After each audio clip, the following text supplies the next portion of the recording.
In the last video, we spoke about Joseph being hated. There was so much favor on his life that the first thing that he walked into was hatred by his brothers for something that he could not control in terms of being favored by his father.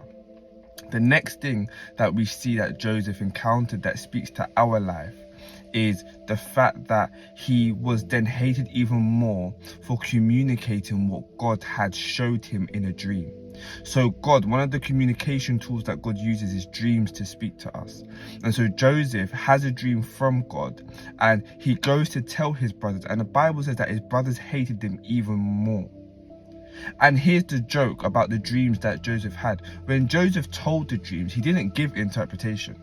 His brothers gave the interpretation and they hated him for it. They hated him even more because they knew exactly what that dream meant. That's why his brothers said, "Oh, do you think that you will rule over us?"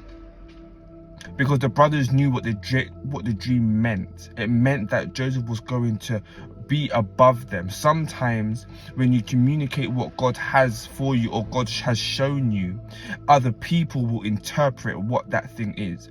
You don't even have to give interpretation. It's plain and simple to people. So the next thing that many of us deal with is being hated for something that God has shown us. Being hated for something that is clear as day, that God has shown us regarding our lives and our destination and where God has called us to.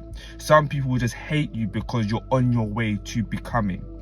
They hate you because God has showed you something regarding your life and where you're going, and God hasn't shown them, or what God has shown them doesn't seem as glorious as your one.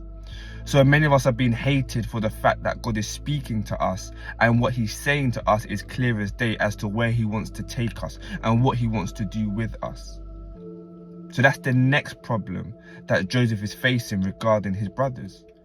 Because wherever God's taken you, hatred will come from those that are around you. And sometimes it's not those from the outside, it's those from the inside that will hate you. But it's okay. Continue to communicate what God has shown you. Don't keep it quiet. Communicate that thing.